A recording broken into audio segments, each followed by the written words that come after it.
Jagdeep ধনকরের mimicry. সাংসদ কল্যাণ বন্দ্যোপাধ্যায়ের এলাকা ডানকুনিতে বিজেপির বিক্ষোভ। রাজ্যসভার বাইরে বিক্ষোভ প্রদর্শন করার সময় রাজ্যসভার চেয়ারম্যান তথা দেশের উপরাষ্ট্রপতি জগদীপ ধনকরের মিমিক্রি করেছিলেন তৃণমূল সাংসদ কল্যাণ বন্দ্যোপাধ্যায়, জানিয়ে বিতর্ক তৈরি হয়। এবার কল্যাণ বন্দ্যোপাধ্যায়ের নিজের সংসদ এলাকা শ্রীরামপুর লোকসভার ডানকুনিতে সাংসদের বিরুদ্ধে বিক্ষোভে নামল বিজেপি শ্রীরামপুর সাংগঠনিক জেলার সভাপতি মোহন আদকের নেতৃত্বে টি.এন. মুখার্জি রোড অবরোধ করে বিক্ষোভ দেখায় বিজেপি কর্মীরা। অবরুদ্ধ হয় ডানকুনি আরামবাগ রাস্তা। গত 19 তারিখে তৃণমূল সাংসদ যেভাবে অঙ্গভঙ্গি করেছেন তাতে বিজেপি মনে করে উপরাষ্ট্রপতির অপমান হয়েছে। প্রতিবাদে কল্যাণ বন্দ্যোপাধ্যায়ের কুশপুত্তলিকা দাহ করা হয়। পরে ডানকুনি থানার পুলিশ এসে অবরোধ সরিয়ে দেয়। অপরদিকে ডানকুনি শহর তৃণমূল কংগ্রেসের সভাপতি প্রকাশ রাহার অভিযোগ, ওরা একটা কুশপুতুল পুড়িয়েছে।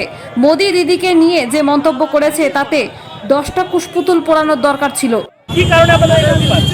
দেখুন, 19 তারিখে গণতন্ত্রের যে ধ্বংস যারা করেছেন কল্যাণ ব্যানার্জি, সংসদীয় গণতন্ত্রে কোনো উপরাষ্ট্রপতিকে এইভাবে তার অঙ্গভঙ্গি আচরণ করে তাকে অপমান করা যায় না। ব্যক্তি মানুষ আলাদা, আর ওই গণতন্ত্রের যে উপরাষ্ট্রপতি, দেশের উপরাষ্ট্রপতি, তাকে অপমান করা হয়েছে। এই কল্যাণ ব্যানার্জি এখানকার যিনি এমপি, যাকে মানুষ নির্বাচন করে পাঠিয়েছে, এইরকম একজন কি বলবো মাতাল, সেই রকম লোককে তাকে পাঠিয়েছে যিনি উপরাষ্ট্রপতির অপমাননা করেছেন। তার বিরুদ্ধে আমাদের এই ধিক্কার মিছিল, ধিক্কার প্রতিবাদ। দেখুন, এখানে আমরা কুশপুতুল পড়িয়ে আমরা প্রতিবাদ করেছি, প্রতীকী অবস্থান করেছি। পাশাপাশি পুলিশকেও দেখলাম, চটিচাটা দালাল পুলিশ পশ্চিমবঙ্গ সরকারের, তারা আমাদেরকে বাধা দিয়েছে এই বিক্ষোভে। একটা উপরাষ্ট্রপতিকে যখন অপমান করা হয় তার বিরুদ্ধে কোনো ব্যবস্থা হয় না প্রশাসনিকভাবে, কিন্তু বিজেপিকে আটকাতে হবে। এই চটিচাটা দালাল পশ্চিমবঙ্গের পুলিশ, তারা দীর্ঘদিন ধরে এটা পশ্চিমবঙ্গে 10 বছর ধরে করে যাচ্ছে, 12 বছরে পড়েছে। আগামী দিন এই 2024-এ পশ্চিমবঙ্গ থেকে বিজেপি যেমন সারা ভারতবর্ষে আছে, পশ্চিমবঙ্গে 2024-এ আসবে এবং এই তৃণমূলকে উৎখাত করবে, এটা আমরা নিশ্চিত জেনে রাখুন। কি কারণে আজকে এই প্রতিবাদ এবং কুশপুতুল দেখলাম দাহ করা হলো, কেন করলেন? দেখুন, আপনারা সকলেই জানেন, বিগত 19 তারিখ গণতন্ত্রের পীঠস্থান ভারতবর্ষের সংসদে, সেখানে বাইরে ধর্ণা প্রদর্শন হচ্ছিল।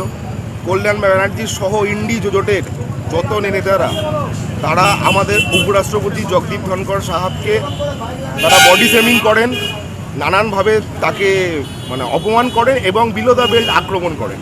দেখুন, রাজনীতিতে বিরোধী তরজা চলতেই থাকবে, কিন্তু একটা ন্যূনতম মানুষকে সম্মান করা, সেই জিনিসটা একটা সাংসদের পক্ষ থেকে কাম্য। তো সেই জিনিসটা উনি একটা খুব বাজে একটা আচরণ করেছেন, অঙ্গভঙ্গি করেছেন। এবং আমরা দেখেছি যে রাহুল গান্ধী, যাকে ভবিষ্যতে ভারতবর্ষের প্রাইম মিনিস্টার করা হতে পারে, তিনি সেটাকে ভিডিও করছেন, এনজয় করছেন। তাহলে ভবিষ্যতের প্রতি আমরা এটা নিয়ে কি বার্তা দেবো সাধারণ মানুষের কাছে? তারই প্রতিবাদে আজকে ভারতীয় জনতা যুব মোর্চার পক্ষ থেকে আমরা ডানকুনিতে প্রতীকী অবস্থান এবং পুষ্পোত্তলিকা দাহ করেছি। আমাদের দাবি হচ্ছে কল্যাণ বন্দ্যোপাধ্যায়কে অতি সম্মত যত তাড়াতাড়ি সম্ভব সংসদের অধিবেশন চলাকালীন সংসদের মধ্যে দাঁড়িয়ে উপরাষ্ট্রপতি জগদীপ ধনকরজির কাছে ক্ষমা চাইতে হবে, নিঃশর্ত ক্ষমা চাইতে হবে, নয়তো এই আন্দোলন আমরা দিনের পর দিন চালিয়ে যাব। এবং এই আন্দোলনে আছে সামনে লোকসভা ভোটে কল্যাণ ব্যানার্জি যেখানে শ্রীরামপুর থেকে দাঁড়াবেন, সেখানে তিনি গোহারা হারবেন। আমার নাম অর্ণব ঘোষ, আমি ভারতীয় জনতা যুব মোর্চা শ্রীরামপুর সাংগঠনিক জেলা সভাপতি। ঠিক আছে। টি.এন. মুখার্জি রোড অবরোধ করে তারা সাংসদ কল্যাণ বন্দ্যোপাধ্যায়ের স্লোগানে কুশপুত্তলিকা দাহ করে তারা বলছে উপরাষ্ট্রপতিকে ব্যঙ্গ করেছেন এবং না ক্ষমা চাইলে এই আন্দোলন চালিয়ে যাবে। কটা কুশপুতুল পুড়িয়েছে? একটা। আর নরেন্দ্র মোদী মমতা ব্যানার্জিকে, একজন মহিলা মুখ্যমন্ত্রীকে যে ভাষায় উনি কথা বলেছেন, আমার তো মনে হয় নরেন্দ্র মোদীর 10টা কুশপুতুল পোড়ানো দরকার। দেখুন, এইগুলো হচ্ছে রাজনীতি। আমাদের সাংসদ হচ্ছে আমাদের অহংকার।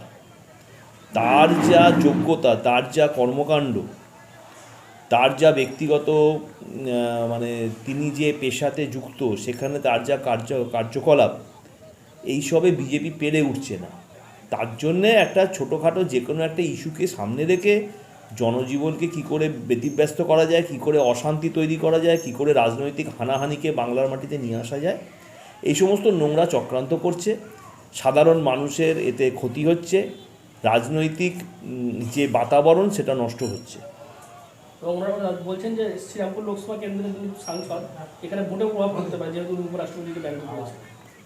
সেটা তো পরবর্তীকালে বলবে। আমার তো মনে হয় ভোট বাড়বে আরও, কারণ উপরাষ্ট্রপতি আমাদের রাজ্যের যখন তিনি ছিলেন, রাজ্যপাল ছিলেন, তিনি যেভাবে সরকারকে ডিস্টার্ব করেছেন, যেভাবে সরকারের কাজকর্মের গতিকে স্লথ করে দিয়েছেন, তাতে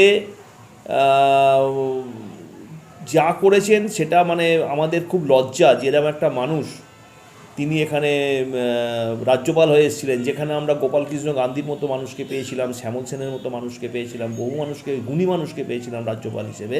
সেখানে ওই ব্যক্তি পশ্চিমবঙ্গে যা কাজ করে গেছেন, আমরা বাংলার মানুষ অনেক বেশি সহনশীল, আমরা কোনো দিনই রাস্তায় নেমেও সব কিছু করিনি, কিন্তু উনি যা করে গেছেন সেটা সত্যি ওনার লজ্জা, ওনার বাংলার মানুষদের থেকে অনেক খারাপ ব্যবহার প্রাপ্য ছিল। ঋতুপর্ণা কলের রিপোর্ট, বেঙ্গল আনলিমিটেড। রয়েছে আরও খবর, আর এই খবরের আপডেট পেতে আপনারা সাবস্ক্রাইব করুন এই চ্যানেলটিকে।